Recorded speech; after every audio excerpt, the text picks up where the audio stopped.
The consequences of the Ukrainian army's actions have been billions of dollars in damage. Furthermore, the Ukrainian army has killed thousands of Ukrainian citizens. The death of 100 people in Kiev is often cited as proof that Yanukovych had lost the right to govern in Kiev. Unfortunately, the new government has killed vastly more people.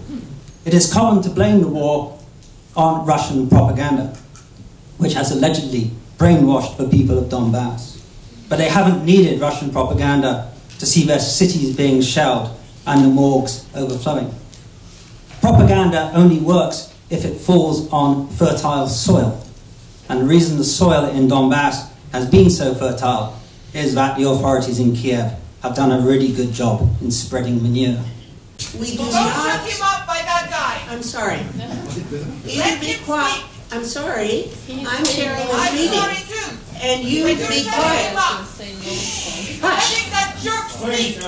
Out or be quiet. You're sure there was no GRU or other involvement? No, I can say you can't know. I'm not sure. You sounded No. I said that in the case of Strelkov, who is the person people point to as the FSB or GRU, if you which is a mute point. Okay, it's exactly. But if you look at Strelkov's behavior and what Strelkov stood for and the agenda he pursued, it was directly contrary to Moscow's agenda. Well, first of all, let me apologize profusely.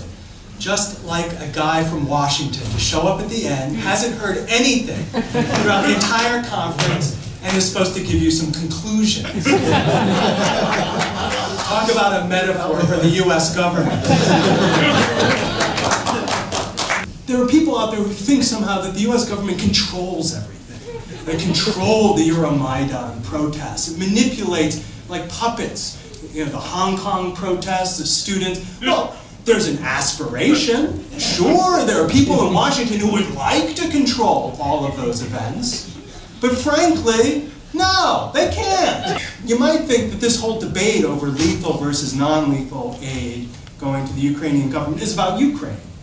Well, that would make sense. Seem to make sense. That's what they're talking about. No, that's not what they're talking about. It almost has nothing to do with Ukraine. Okay, there are some people in Congress who care very much about Ukraine. But fundamentally, this is an opportunity to go after Obama. Would NATO's demise take the fear out of Russia of the Eastern European theater?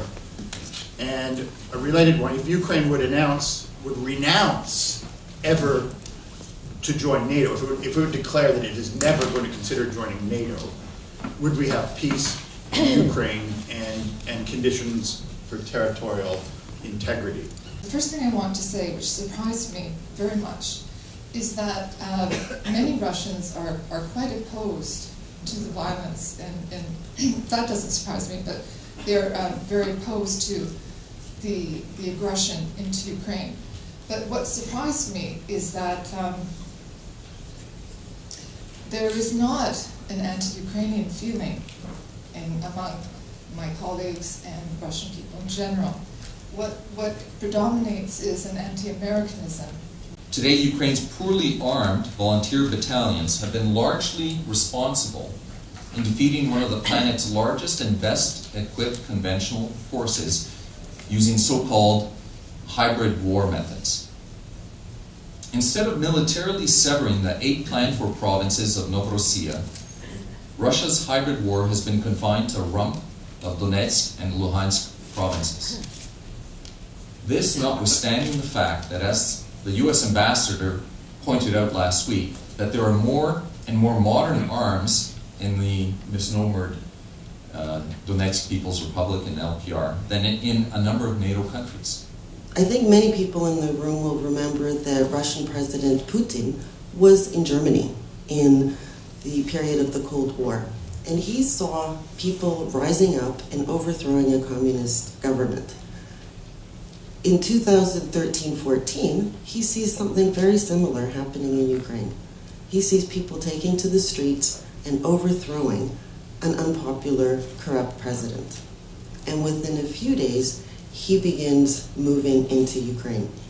So that's what I'd like to put out there as a thesis. I see some people are shaking their heads, disagreeing with me. So let's just put that out there as a hypothesis.